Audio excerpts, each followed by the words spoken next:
ciao, my friends. Hello, everybody. Hello. How you doing, everybody? You doing okay? I'm not doing too good. Just like everybody else, I want to go out. I want to shop in the store. I can't even buy supply. I got to buy everything on the line. I don't like this line. I buy a new hat. I order a new hat, just like this one. I want the same hat like this. This is what they send me. What kind of hat is this? What is this hat? I look like the Pope of a pizza town with this hat. The Pope of a pizza town. And maybe I'm going to have an audience with the Archbishop of Anchovy. And maybe we sit down and have a little coffee or some anisette with the Mother Superior mozzarella. So now, what is this hat online? And they don't take it back. I got my germs. Got my your germ. We can't take it back. What am I going to do with this hat? It looks like I got a missile under my head. And look at this apron here. Look at this apron. Look at these. Disgraziato. They put in my peach.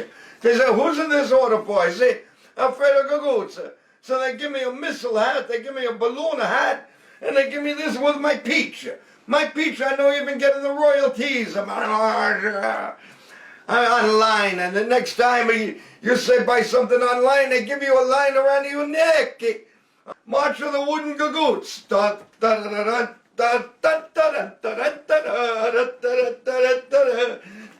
Ciao, my friends, ciao. I talk to you soon.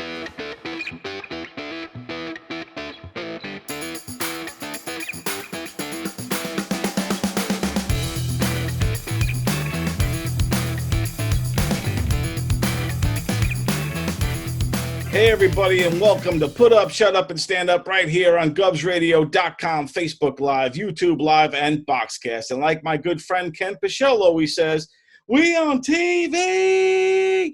And yes, indeed, we are. I'm your host, Don Sill. We have another great show in store for you today. We have Elgin David is on the show as one of our special guests. And we also have legendary local Long Island comedian extraordinaire, Adam Ferrara will be joining us, and a lot of other surprises are on the way today. It's going to be a great, fun show, and without further ado, let me introduce my good buddy, Benny Rizzuti. Benny, how you doing, pal? I'm doing good. How you doing, buddy? The weather's good. I'm feeling good. I'm doing great. Yeah, it is a beautiful day here. It's like 70 degrees today, so it's been very, very pleasant. And it makes the quarantine a little bit easier to deal with, don't you say? Yeah, it does make it a little bit easier, but people are, people want to storm the gates. They want to go out and just enjoy, which is, I still think it's a little risky myself. I'm okay to be in my backyard, but Yeah, now Governor Cuomo has extended the quarantine to June 6th. What do you think about that, man? I think that's going a little too far. I think, we're going to miss out Memorial Day weekend, but now June 6th,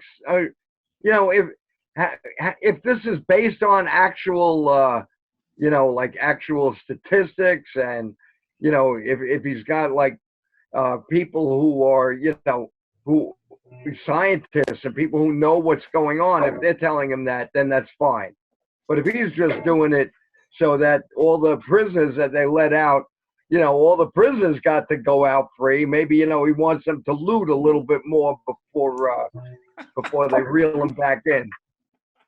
I mean, well, we're in prison, but the prisoners are running free.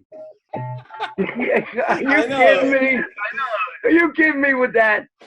We were in prison, but guys, this guy's up. That's all right. He just murdered his in-laws. Everybody wants to do that. So they let him go. They let him go. And all these people they're releasing in New York anyway, they're getting arrested again for burglary charges. They're out on the streets. They're looting. The world is upside down. Give them another couple of weeks to loot before the stores open up and take inventory. Yeah.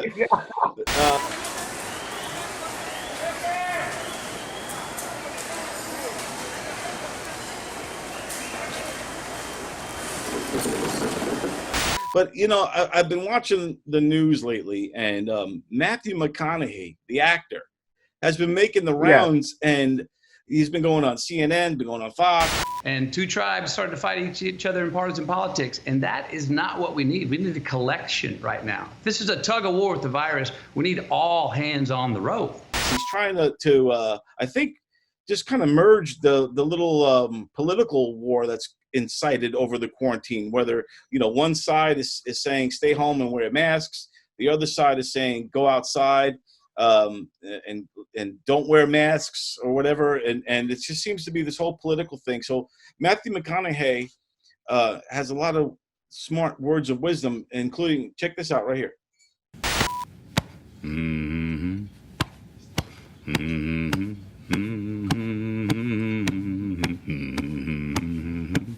Come on.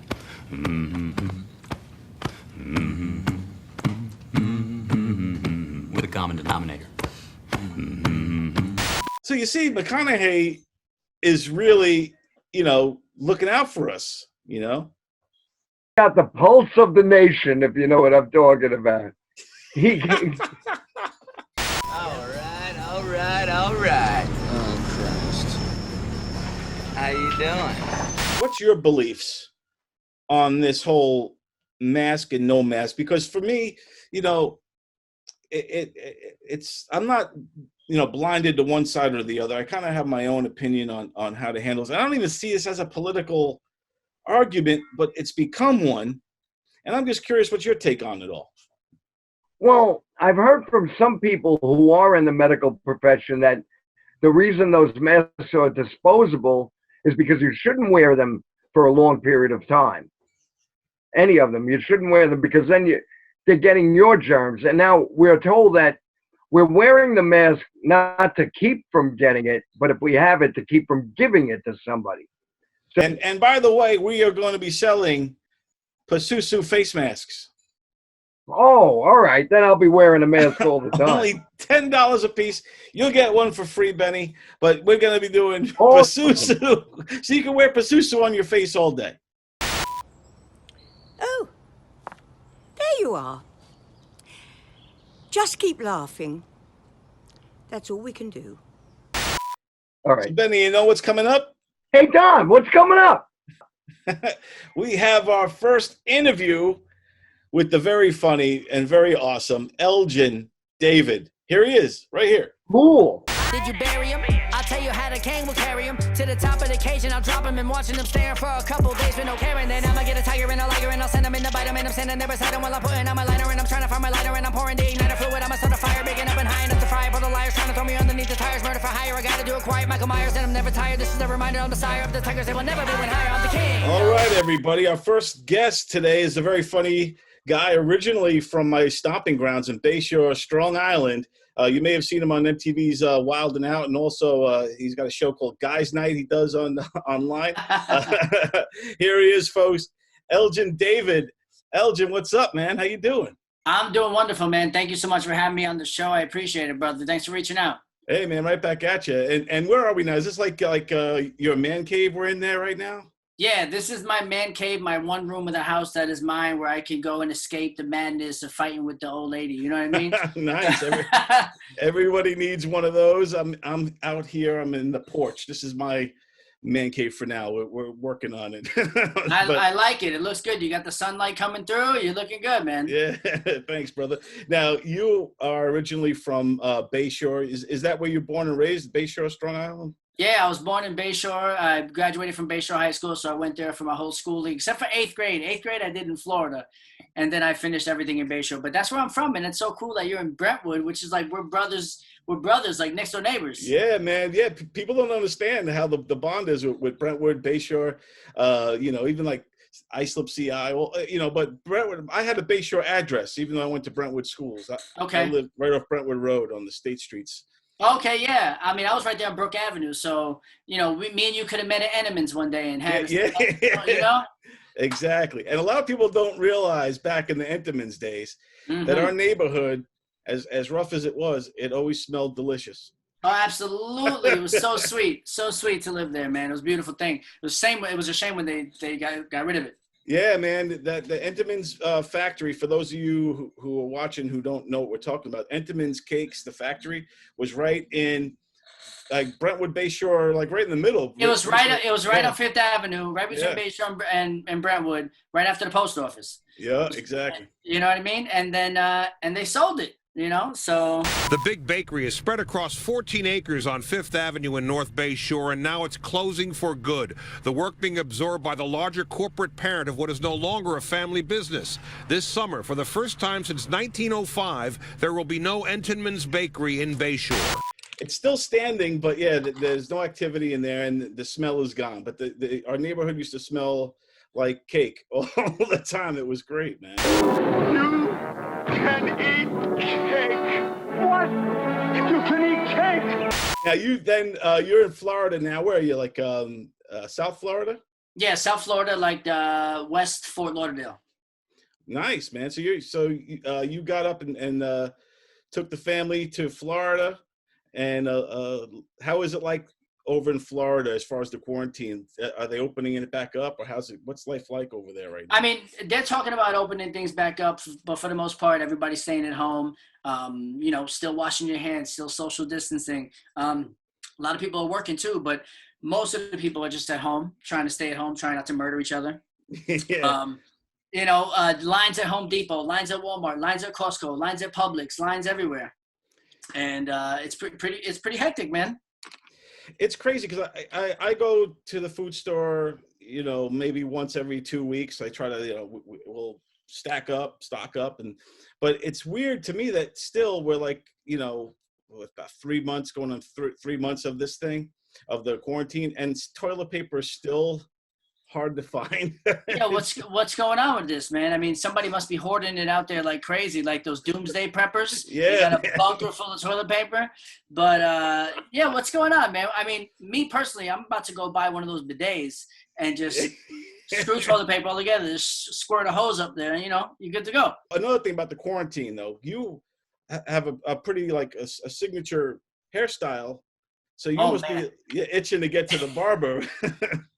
All these hats have seen the whole full rotation during the quarantine. Because I'm look at this. I got to show you, man. I can't wait to get rid of this mess. I mean, I'm wearing a hat all the time. You can't style it. You can't do nothing. I know. I got to start doing. Look at this mess. But you have like an awesome hairstyle. It's like you still wear it that way, like the way you're wearing it. And for those who don't know, I wear like a tall pompadour on my head, and it pretty much, I tell people it's not a hairstyle, it's a height requirement. It's how I get on rides, because you know I'm only 5'2", so but yeah, I pretty much rock that. That's my signature. Everybody knows me, you know, the little guy with the big hair. So yeah, so like for somebody whose hair is the signature, to have the barbershops closed down has got to be pretty. It sucks, but you know, I found a way to reinvent myself. I had a full beard at one point, and then when this whole Joe Exotic thing blew up, I shaved it into the handlebar, and I was basically on TikTok, on social media, playing Joe Exotic just for fun, but I'm going out of my mind in my house. I gotta find something to do. To all those that doubted me, coming after y'all. I got my pistol on my side, I got my whip, and you know I got my tiger. So when you first were watching Joe Exotic, did you say, "Oh, this is a gold mine," or like how did this whole thing happen for you? Well, I mean, not for nothing, but I know everybody's watching Joe Exotic. Everyone at the time was watching Tiger King. It was the biggest show on Netflix, #1 in the country. So I just jumped on the bandwagon. I said, everybody's watching it. I can kind of do the voice. It's kind of like some of the other characters I already do. I just got to meld them together. My beard was out to here, so I said, you know what? Screw it. I don't have to see anybody for the rest of the month. I'll do it. I had tigers, zebras, chimpanzees, and lemurs paying bottom dollar for the teamwork, but they still make the dream work, even when they're being hurt, messing up all their long sleeve shirts. Get back to work and I high-five the nub. I drove my wife insane, though. Every day, I'm like, I got a TikTok. She's like, you have to watch your son. TikTok, he's getting older, time's ticking. And I'm like, but I got to do these Joe Exotic videos. So that's how it came about, man. Where do you find, is that in Florida, that graffiti wall? Yeah. Little suspicious, somebody is missing. That fits the description of your own admissions. It's fiction, they're kittens and not even vicious. Bitches grinning, mixing this meat in the kitchen. In Wynwood, which is in like North Miami Beach, they have an art district called Wynwood, and basically it's like 5 Points was in New York. It's like every wall, every inch is covered in graffiti art. It's beautiful. So somebody did a Joe Exotic mural, and we, as soon as we saw it on the news, because I already shot the like in the forest stuff for the video, Right. and then my buddy sends me a link. Yo, they got this mural. I was like, we got to get that in the video. So we drove down there. I dressed up. People are stopping in their cars. That bitch Carol Baskin is screaming at me. And you know what's funny? We shot the video, and then like the next day, somebody went out there and sprayed a mask over his face. Oh, shit. Now I'ma get a tiger and I'll stick him on the bitch. I was a liar and a snitch trying to get rich quick. Think a big dish, concrete bitch, switch signature, sure situation was fixed. Just cause you got cash don't mean jack. You never get no respect from the big cat. Or you'll never get a scratch on your bitch ass. Better step back when you hit a whip crack from the motherfucking cat. You were also on, season 8 of Wild 'N Out? Yeah, I was on season 8, Wild 'N Out. It was right when they finally came back to MTV. So I think they had gone to MTV too for a couple of seasons. Right. And I got to go out to LA and work with a lot of great comedians, and it was a really fun experience. Wouldn't trade it for the world. It was awesome. Yo, now I'm trying to befriend you. I don't want to offend you, but don't act like you still don't eat off the kids' menu. Yeah, because what's cool is, and it comes through in the Tiger King, is that you can, for real, rap. You definitely have some skills, and you get to take those kind of skills in Wild 'N Out along with the comedy and kind of mix it. So it was like the perfect venue for you, I would say, for that season. Oh, Tim, I gotta tell you something. That hairstyle's not a man bun, it's a dumpling. Absolutely. I mean, it was a mixture of the rap and the hip hop. I was a b-boy growing up as well, so I got to do a little bit of that. Stand up, I had already been doing it for a few years at that point when I met Nick and did the audition. So it kind of everything culminated to be perfect for me. I wish it would have been a longer tenure on the show, but trends move on and things keep moving, and it's just the way it works. I also came home from shooting the show, and I said, "Oh, what show do I want to be on next? I think I'm going to be on Ninja Warrior." And then I started training, and I tore my Achilles in my right leg. Oh, man. So I was like, I should have been in L.A. I wanted to be out in L.A. promoting the show, but I'm home in bed with my foot up on the thing. And then me and my buddies made a funny song for Burger King, sold it for $30,000, and I paid $10,000 to get fixed my leg. This is a Whopper? This looks like a hot dog, bro. It's delicious. It's like everything that's on a Whopper on a hot dog. There you go, man. It just keeps rolling, man. Yeah, just things that keep constantly happening for you. I also, again, watching your stuff, very talented, but you also beatbox, and you teach us how to beatbox. Can you walk us through a quick beatbox lesson for the fans at home? All right, so for everybody listening at home, there is the simple method, and all you need to know is these 3 letters. You need P, T, and K, okay? P, T, and K. Now, P is, that's like the kick drum, okay? T, that's the hi-hat, and K, that's like the snare. So you go P, T, K, and I'm going to add T just for rhythm purposes, and you're going to go P, T, K, T, P, T, K, T. And you know how to beatbox in 30 seconds. Boom! Yes, I learned from Elgin. That's how you do it. Awesome, man. So now I do want to take you through some of these hot topics. Yeah. So the first one is for the people, stay home or don't stay home. What's your advice? Man, I mean, it depends. I mean, if you got to go out, but don't stay out. Don't mix and mingle. Don't solicit. Don't loiter. Just get what you got to get and go home, okay? I'm talking to you people out there. Listen, this is a message directly from Elgin David. Just stay home if you don't got to be anywhere. You're just adding to the mixture of germs going out there, spreading. Think about your grandma, if she's still around. Would you want her to get sick from some idiot just because they wanted to be out of the house? Just find a room like this and hide, okay? Just hide from your wife, from your kid. Just hide in the bathroom. Say you got a stomach ache. Don't go out. So, yeah. Very good. What do you think about, for some reason, Adele's weight loss has been all over the news. Skinny Adele versus fat Adele. What's your take on that? Like cage match? Or just like... What? That'll be, you know, that'll be if they ever brought back Celebrity Deathmatch. That would be a funny episode. Fat Adele versus Skinny Adele. Like they go back to the future and bring her in a time machine, and then they, I don't know. That's great. But no, I think she was super successful even before, so I think she's gonna be just fine afterwards. And I mean, not for nothing, she was beautiful before. Not that weight defines beauty, but now she's like gorgeous. You know? Yeah, man. I mean, I take her either way. I think that's why a lot of the feminists are so upset, is because she is like, she raised the bar. Like she went from let's say she was a 7, she went to a 10.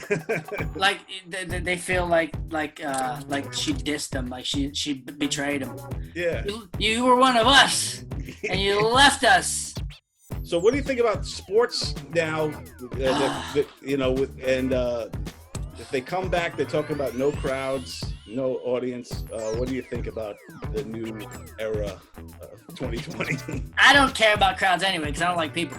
But I just miss the games, man. I miss watching the games. I mean, not for nothing. Going to a game is an experience in itself. It's a blast. I'm not knocking that. But the cost isn't always effective. The travel, getting there, getting out, parking, all the other BS that goes along with it. I'd rather sit at home. And we all have giant TVs anyway. It's like EA Sports. It's like you're in the game. So it's like, I miss watching sports the most. Football, baseball, basketball, hockey. Do I care that no one's there? No. UFC actually had an event this weekend, which I love. And people praised it that there were no one there. Actually, one of the fighters was doing bad in the fight, and he heard the commentator, because there was nobody there, he heard them saying what he was doing wrong, and he adjusted and won the fight. Oh, shit. Yeah, I gotta check that. Yeah, dude, Joe Rogan's interviewing him after the fight, and he's like, yeah, I heard Daniel Cormier telling me I needed to check it, learn how to check it, so I learned how to check it. And I was like, oh my God, it makes it better. It makes it even better. Yeah, so it could be some positives to this. But movie theaters, I mean, you heard about this? The movie theaters aren't going to be around no more, pretty much. AMC is not playing any Universal movies because they're mad because Trolls World Tour did really well on VOD. So now a lot of movies are thinking, we don't need them to go to the theater. We'll just rent it to them for $20 a pop. Boom. The theaters are like, damn, you cut us out. We were the middlemen. We were the drug dealers. Yeah, the middleman. Imagine if drugs start to go on Amazon, man. That's what's happening. That's like what the movies are going on. You can get delivered on your app, weed app, and then you just get it right to your house. The drug dealers are going to go out of business. The world is set up now for us to stay quarantined forever. It literally is. You don't need to go anywhere for anything. Yeah, man. Everything comes right to you. You got Uber Eats, grocery stores will deliver. Weed can get delivered. Literally What is it, Uber? And then when you want weed, you call it Duber? Was that right? I think somebody said that. You should when you copyright that immediately and make it happen. Be like, how did Elgin become a millionaire? He's the guy who made Duber, man. Duber, man. Duber Eats. They sent to bring you the weed and the munchies, man. Yeah, there you go, dude. You're on to it. So that is our Hot Topic segment. Hot Topic. It's where I got my outfit and everything in this room. That's very nice. What else do you got going on? What can people find you and yeah, dude. What's cooking? I mean, find me on social media at Elgin David on Instagram. On TikTok, I'm the Tiger King. That's DATYGERKYNG. I'm gonna pretty much ride this out for a little while, but I'm also thinking the rapper 6ix9ine just came out with a huge song, went viral, and I already have the wig, the grill, and stuff. So I might do some 6ix9ine stuff. But yeah, awesome. Follow my Facebook page, Elgin David. And then what do I got cooking? I'm just like a family man, dude. My son is 1, and I'm just home working. I got a regular job right now, just working at a gymnastics gym, and because I was a gymnast like my whole life. So I teach like parkour to kids, which is super fun, and taking care of my son, dude. And as soon as things open back up, of course, I'm gonna get out there, do some shows and whatnot. But for now, just like everybody, I'm just trying to ride it out and not lose my sanity. You know what I mean? Awesome, man. Well, you're awesome, Elgin. I appreciate you taking time. And next time you come back to the stomping grounds, hit us up. Come to Governor's. We'd love to have you and have Dude, you in absolutely. live studios. I would love to, man. And I honestly, once again, I appreciate the invite to the show. This was a blast. And everybody, thank you for listening and watching. And make sure you follow Don, man. Awesome show. You got to watch this all the time. It's amazing. Thanks, Elgin. I appreciate you, brother. You're awesome. Thank you. All right, brother. I'm Fred Stoller. Maybe you know me from Dumb and Dumber, where I said, get off the phone. Get off the phone. Get off the phone. Well, now maybe stay on the phone if you're listening to one of the greatest shows ever on the internet. Watch Put Up, Shut Up, and Stand Up on govsradio.com, Facebook Live, and Boxcast. We're on TV. All right. Maybe you don't have to listen to it on the phone, on a computer. You know what I meant. It is time for our first ever PUSUSU musical guest. This is, he's going to play a song for us. Yeah. This is a good friend of mine. He used to be my partner in my web series that we used to do about two middle-aged white rappers. It was called The Cankasaurs. I reconnected with Johnny G, John Grant, and he's going to play a song for us. And here he is, right here. All right, everybody. My next guest is near and dear to my heart. This is a good friend of mine, an old friend of mine, and my partner in the show I used to do called The Cankasaurs. Yo, yo, yo, yo, yo. What happening, D? We're here. We are here, man. Yo, sorry we're early, man, but early bird gets the worm, you know what I'm saying? What's up? Yeah. I'm sorry, who are you guys? Yo. We the Cankasaurs, you know what I'm saying? It's Johnny G. I'm MC Survive, bro. Ladies and gentlemen, here he is, Johnny G himself, John Grant. John, how you doing, man? I'm good. What's up? It's been a while.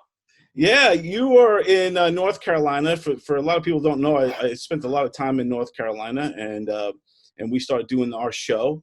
How is quarantine life in North Carolina? I mean, you just kind of stay home and do home stuff.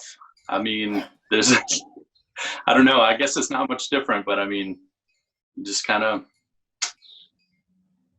nothing. Well, it's pretty much the same everywhere. A lot of people are doing a whole lot of nothing these days. But the good thing with you is you are also a singer and songwriter. So have you been working on any new music or any covers or doing anything like that? Yeah, I'm always working on stuff. Always got covers and an original here or there, but always trying to come up with something, my own take on something, or if I can. So yeah, always working on it. Cool. Well, I would love for you to, because I know I've sat through many of your shows and seen you perform live. You're very, you're very talented, and I love your style. Do you have a song you could play for us now? Not to put you on the spot or anything, but if you could play something for us, that'd be terrific. Yeah, definitely. And I'm gonna pull my mic into frame a little bit here. Give you a little ambiance. But it's kind of a cool, chill little song to get through the quarantine life with. Kind of keep a positive beat. Kind of. Actually, do you mind if I have a little bit of tea real quick, just to keep my throat kind of? Is that cool? Yeah, that's fine. I mean, take your time. Johnny G, ladies and gentlemen. All right, yeah. Get the throat. Yeah, that's good. Get ready. So, my phone's blowing up here real quick. I'm sorry. This is that's all right. Not professional, but I'm going to turn it off. But I'm going to answer this real quick. Yeah, go for it, man. It's okay. We got some time. Okay, and it's off. Okay. All right. Do you want me to introduce you again, or? I'll just pick it up. We'll just pick it up. All right. It's only been a minute, so it's not a big deal. Is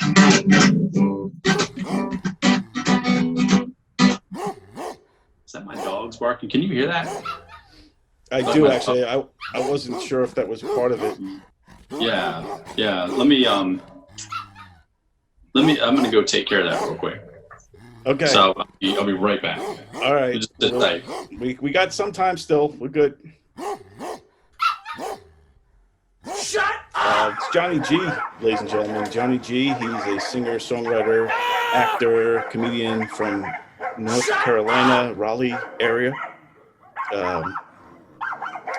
Very funny guy. He was my partner for a little while with the Canker We did the Canker for a long time, actually, about 6 years or so.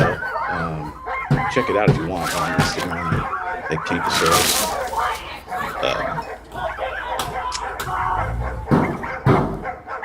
All right, you know what? I think he's dealing with his dogs.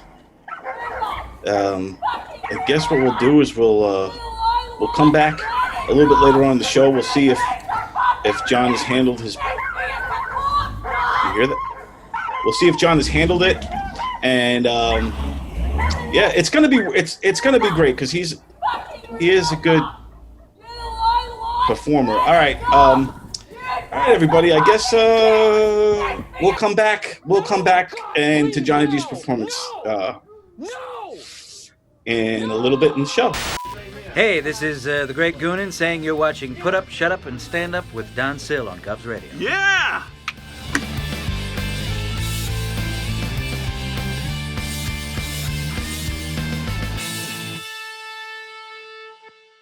Governor's Comedy Club Radio would like to thank all of you for choosing Govs Radio to watch during the quarantine. And now is a great time to show your favorite show some love. And also enter to win a free pass to the world-famous Governor's Comedy Club when it reopens. And yes, go to teespring.com. You scroll down the search bar, type in Govs Radio, and this will bring you to our store where you can purchase t-shirts, mugs, and so much more for every single show on the station, including Put Up, Shut Up, and Stand Up. You can get your t-shirt or mug from there anytime you want. So to enter for a free pass, all you need to do is take a picture of yourself with your mug and your t-shirt or towel or whatever and send it to us. We will post it to our page. And the sixth picture received, the sixth one, will get a free pass to the world-famous Governor's Comedy Club when we reopen. Teespring.com, everybody.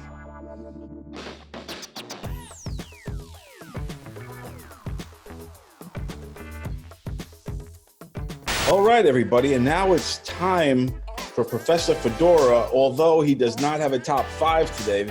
If you haven't noticed, Professor Fedora has been going through a lot in the last few weeks.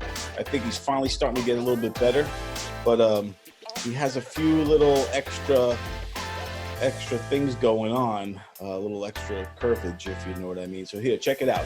Here's Professor Fedora with his update. Oh, yeah. What's what happened? Oh my God, I think I'm here. I'm all here. Yes, and what are these? Would I have boobs? Not so bad. Once I don't mind having the boobs, but how am I gonna go ahead and I'm gonna have to cover up. I can't be doing a top 5 for Don Sill. No, I don't think I can be doing this. I gotta get a better formula. I do like these boobs, so they're nice, and once I can't wait to think of Don Sill when he puts. Oh no. Oh yes. Oh no, I cannot be doing the top 5 for Don Sill this week. Once I had to get myself back together. Once I had to get the formula to make myself normal again. That's what I got to do. But once I really like these boobs. Once yes, they're really nice. Once. Oh no, I can't be doing this. Oh, okay. No, we gotta get myself back together. I shall make myself Professor Fedora again. Yes, I shall do this for Don Sill and all of PUSUSU. Wow, yeah. Yeah, Professor Fedora. He's got some tatas. Yeah.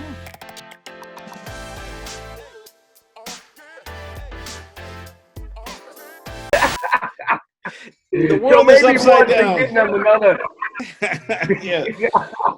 The world is upside down, and I know it's just been very crazy. And sports is still being affected, obviously, by this whole thing. And I know you had some stuff. Like, what's your take on baseball?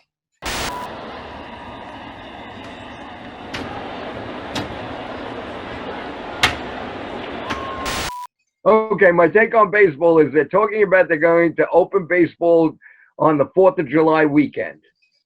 So they're going to open it. I don't think there will be fans. They're splitting up the divisions. It's like the East Coast. So New York, the Mets and the Yankees are going to play each other like crazy.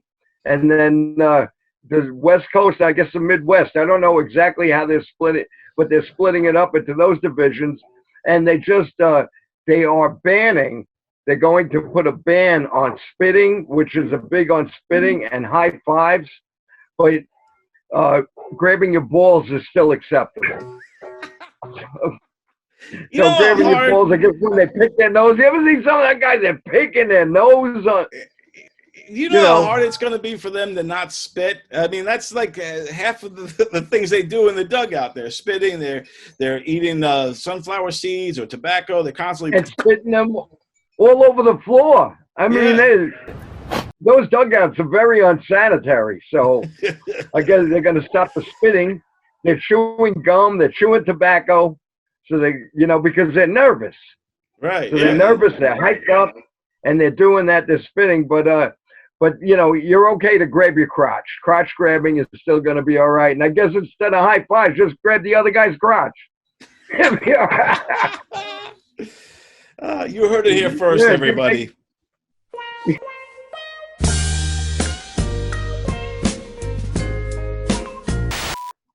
All right, so now we're back. We got Johnny G's back. John, everything's handled with the dogs?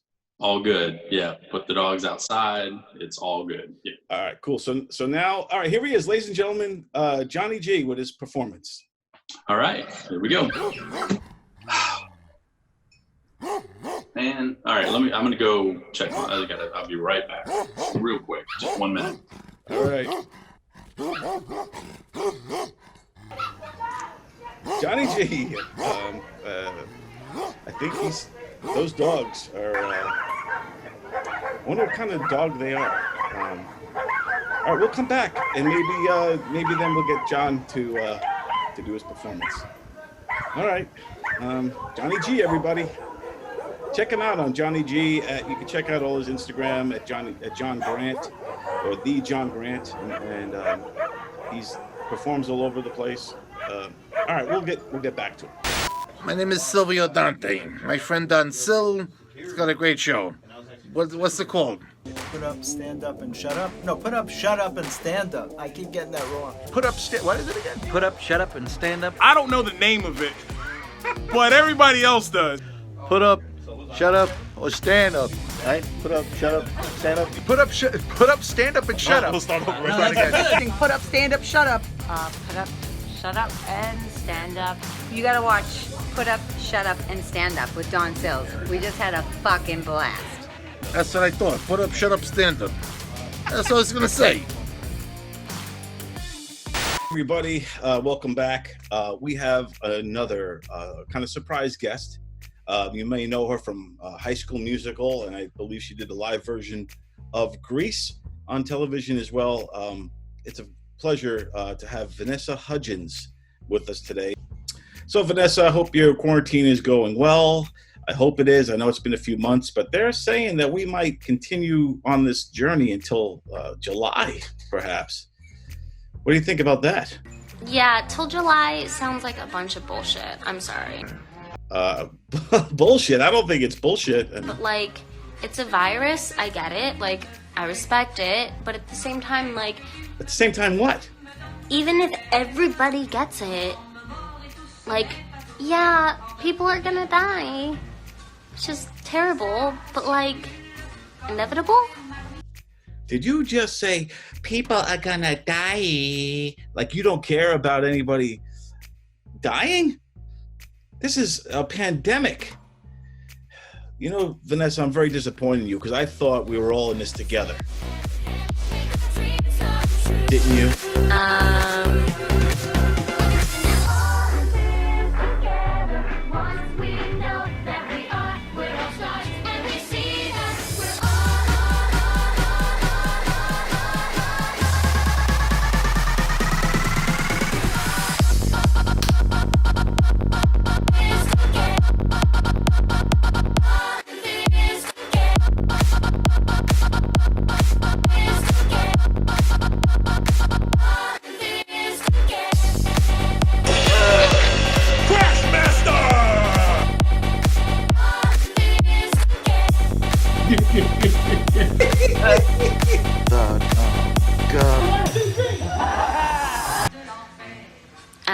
Maybe I shouldn't be doing this right now.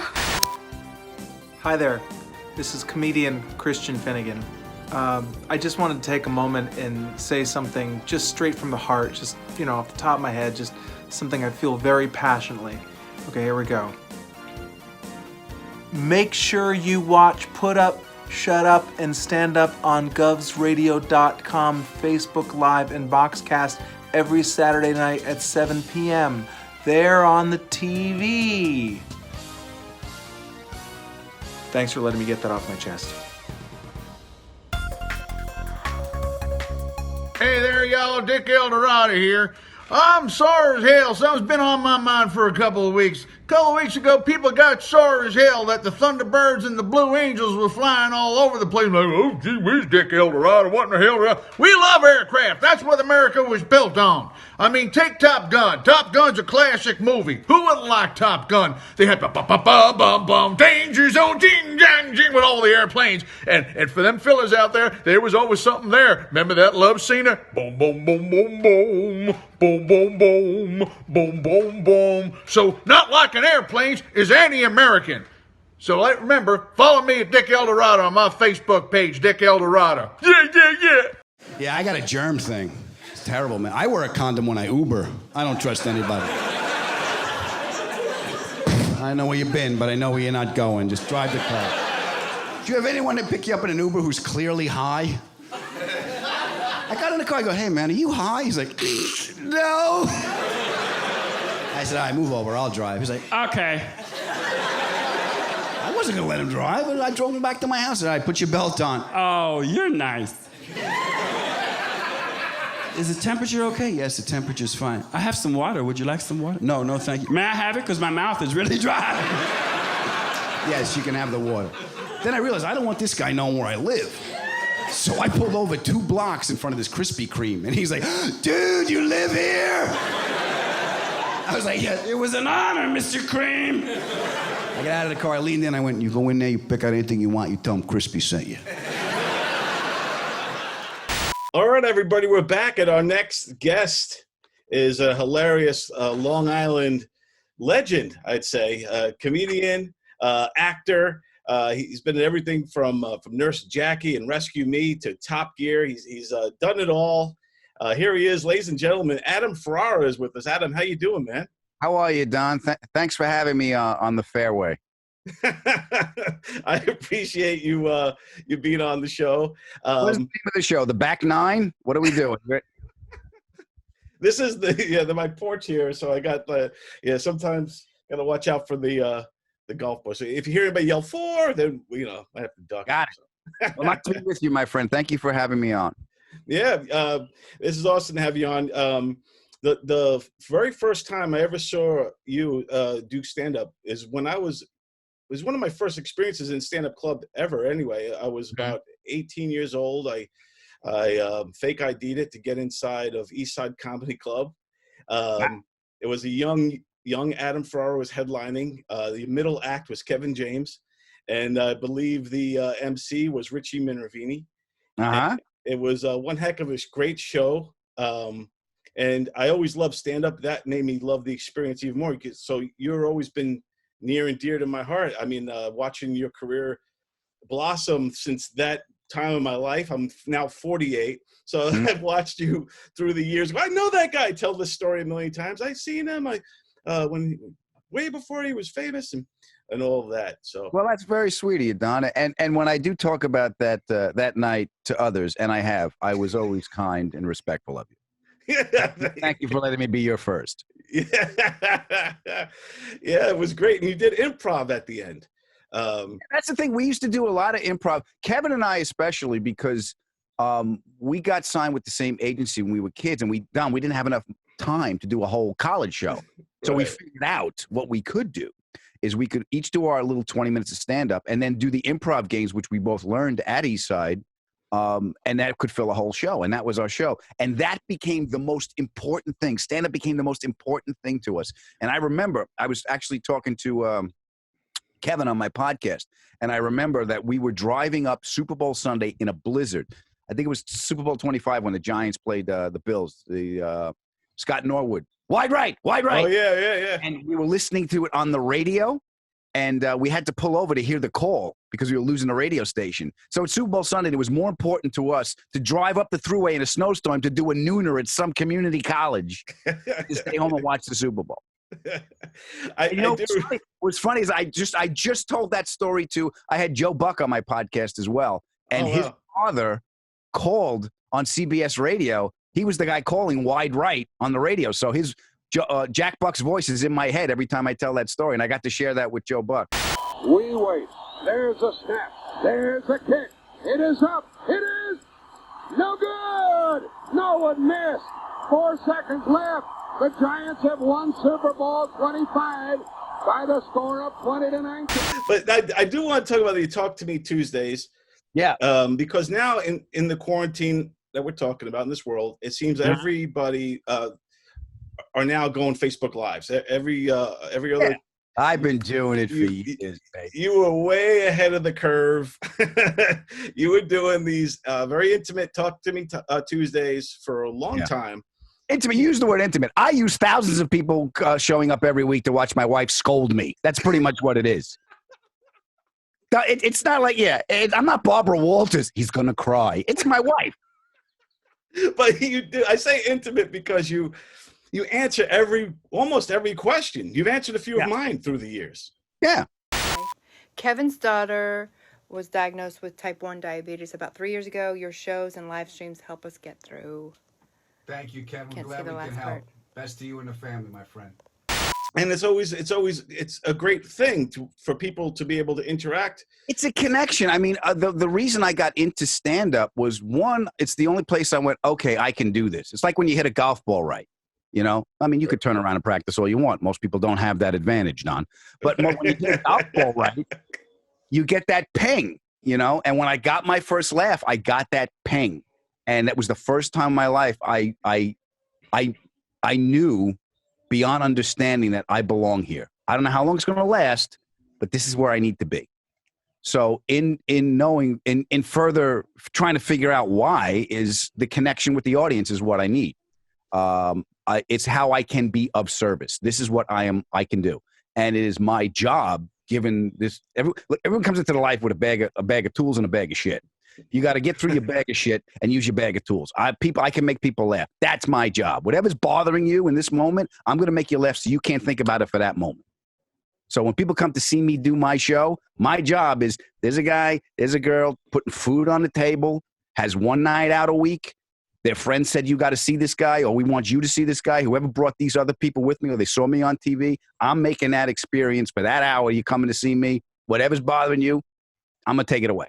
That's how I can be of service. And that's how there's maybe I'm deluding myself to put nobility into a bunch of dick jokes, but still it makes people happy. But I also think it's an essential job, especially in times like these. I think, comedy, laughter is the best medicine. And every job is essential in a society because that's how everything runs, Exactly, yeah. What can you do? I got a buddy of mine, he's a doctor. He's in Chicago. He's a doctor. He's an anesthesiologist.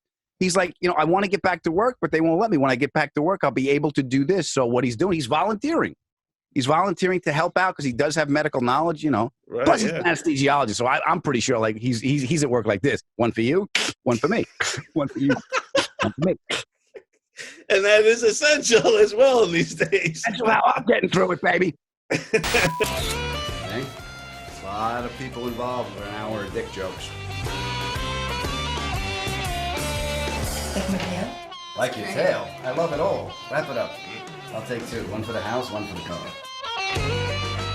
Throughout your career, you've done a lot, man. You've stand-up comedy has taken you into the acting, and you've been on everything. The Job, Rescue Me, and like Nurse Jackie, and you always play, at least in these three shows, either a cop or a fireman. Is that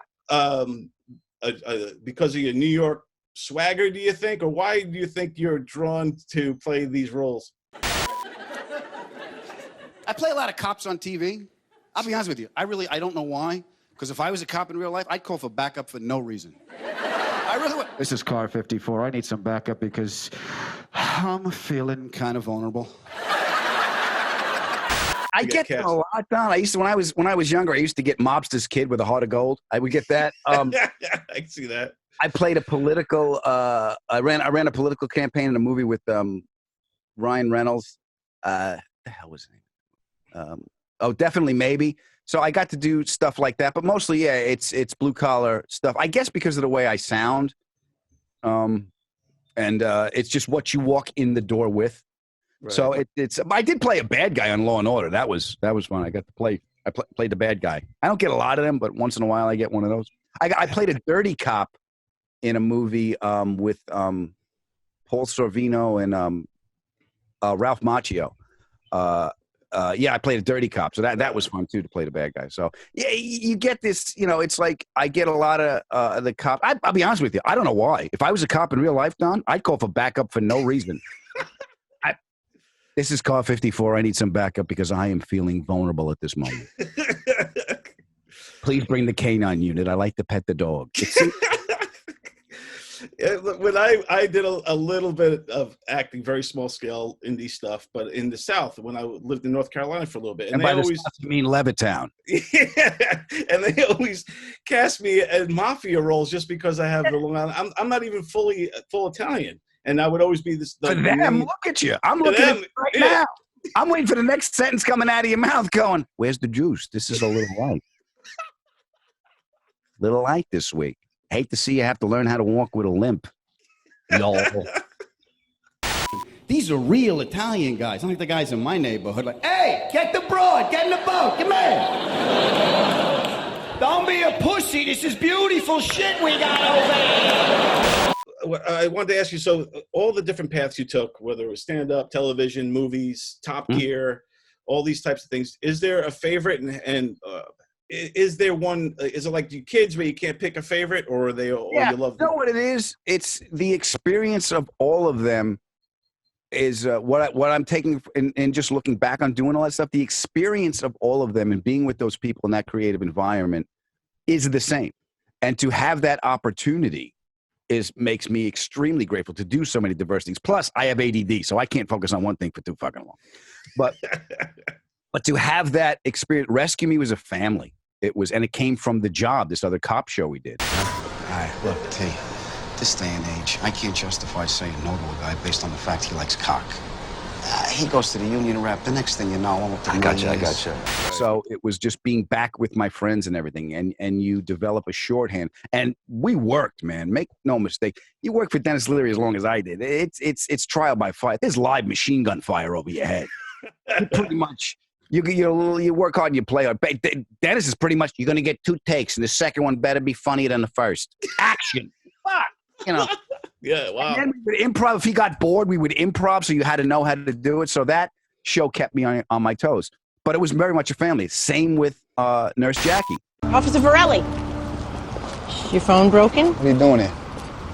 I don't know. I figure you get to visit me at work. I thought maybe Yeah, not a good time. It was very much a family. I had Edie Falco on my podcast as well, and we told stories. And Top Gear too. We were together for 6 years, which was a very difficult show to do because we're on top of a mountain. Just push that bitch. Push it right over. Oh, here goes.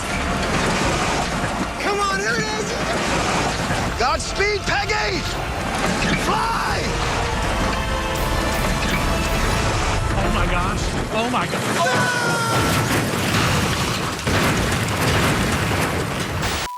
So that's how I look back at all the experiences. Am I using a different muscle? Yeah. Am I using?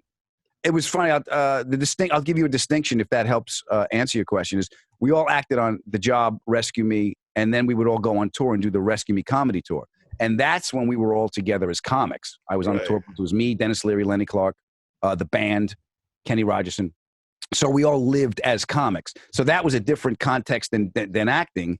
And we all watched each other's shows every night. So we would tag each other's lines. We would write together. We would enjoy. We ate like a swarm of locusts because that's all that was left. By the third year of the Rescue Me comedy tour, the booze was gone, the drugs were gone. We all got the girls we want. So you ate, and you ate after work. So after the show, it's midnight. They're walking us through the bowels of casino, like the Goodfellas scene. We're in a restaurant now, and there's steaks coming out. I'm eating porterhouse steaks at midnight, and I'm getting on a tour bus, and we're all farting like zoo monkeys heading to the next city. Living like a rock star. Yeah. But that's cool too to hang with all those legendary Boston comics too. So everyone thinks I was from Boston because very early on I did a lot of things with Dennis and Lenny. So very early on I got some people think I'm from Boston because you hear my accent, you think Back Bay. Right. Well, even with my Long Island accent, I one time I was interviewing Bill Burr over there, and he thought I was from Boston with my Long Island accent. Yeah. So I guess it's similar, but to me it's not at all. And people in the South are afraid of you, from what I understand. Yeah, they all think I'm mafioso. Mm-hmm. So now I want to just do, before I let you go, this segment we have called Comedy Questions. What is your Mount Rushmore of comedy? Richard Pryor, George Carlin, a guy named Chris Rush. He's since passed away, but he was a mentor, and he opened up a door for me of what comedy could be. This is I got this in my desk. Nice. That's awesome. Chris Rush that's an old, this is a cassette, kids, years ago when the Pilgrims arrived. They had the Walkman. Chris Rush. And for me, I got to split the two. I got to split between the three. The fourth position, I want to put A, B, and C. My dad, only because he was funny as me, and it was an influence, but it's not a public influence, so that's just for me. The other two is Jackie Gleason and Jack Klugman. When I was a kid, growing up in New York, 11 o'clock, Channel 11, The Odd Couple's on, 11:30, The Honeymooners. And you would sneak out of your room. Mom and Dad would be downstairs watching TV. I would sneak into my parents' room, turn on the black and white set, listen to it. I was be on the phone with my friend Jimmy, just as the opening credits of The Honeymooners would start, and so we could see who could guess the episode first. We could do it like that. And that's giggle awesome. and go to bed. So not knowing that stuff came into my consciousness when I was a kid. I know when Pryor did. When I was a kid, we went to a party with my parents. When you go to those parties with your parents and your mother gives you the warning in the car, now don't act like an animal because your father does business with these people. You behave yourself. So they were down in the basement. They watched Richard Pryor live in concert, all the adults, and I was 12, maybe 11, 12. They all went up to have coffee. I went in, I rewound the VCR, and I went, whoa. I didn't know I was going to be a comic down, but I knew this is important. Look what this man can do. Right. I remember I said that out loud to nobody. And then my aunt gave me a couple of cassettes of Carlin, and that was it. Awesome, man. Of all of this might be a difficult one, all your comedy special CDs and DVDs, which one is your favorite? I like them all because I'm still getting residual money. There you go. I don't know if my opinion is going to stop that passive flow, but in this pandemic, I need the cash, so I abstain from answering. I will tell you that in one of my specials I did called Funny as Hell, my dad was ill at the time, and I wrote a bit about my dad going to chemo. Came time for the chemo, and I sat my pop down, and we're in the garage, and I told him, I said, Pop, look, it's all taken care of. I got you into the best hospital in the city, all right? Don't ask me how, don't ask me why. Your name is on the top of that list. Now all I need you to do is walk through that door, and I want you to beat this thing down, you hear me? I had the stones to, not to pat myself on the back, but I wrote what I wanted to say. I brought the audience emotionally way down, and I don't think I could have done that joke if I was a younger comic, knowing what I needed to do for the emotional release I wanted to have in the joke. So, Pop, look at me. I got you the best shot we got at beating this. Yeah, I know, son. And I looked at that city hospital, I really did, but this is going to be a 2-3 month deal, and where you got to go, it's got all those stairs, and your mother don't climb the stairs that good no more, so that can't work for us. He's looking right down the barrel at it, and his priority is my mother can't climb those stairs no more. That's the same man made me shovel the driveway with a broken arm.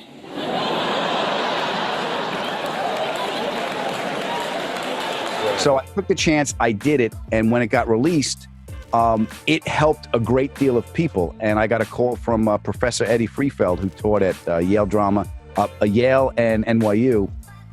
He reached out to my manager and said, we want to license this bit as a teaching tool. And I got that call and I went, free, take it. Kidding? God bless you. So that bit, I will distinguish that bit because it went on to have a bigger life. Wow, very cool. And that does take a lot of moxie, if you will, on stage to kind of have the balls to bring the down and then get them back again. And yeah, let's be honest, Don. It's artistic courage. I'm not running into a fucking burning building. Right. Right, but yeah, it's still when you're on stage and and you take the risk to get serious or bring it the down, the mood down. When you pull out quick because somebody wants to stay there. Yeah, exactly. So pull up on the stick. Pull up on the stick. Best comedy advice you ever got from a fellow comedian? From a fellow comedian? I will give you the best life advice I got from a fellow artist. I think it was my acting coach. It was basically, it ain't fair and don't be late. Awesome. Do you remember the very first time you did stand-up and how did it go? July 13th, 1988, Eastside Comedy Club, the one that was on Jericho Turnpike. It was a Wednesday night. It was an open mic night. Awesome. So the answer is yes. And do you remember what you were wearing? I remember I remember I had a brand new pair of high top Chuck Taylors, black and white ones. I remember because I had them on my desk in New York. I had them up on the shelves, and for some reason I put candles in them because I didn't have shoot trees. So they were sitting on the shelf of my desk, and I used them as bookends.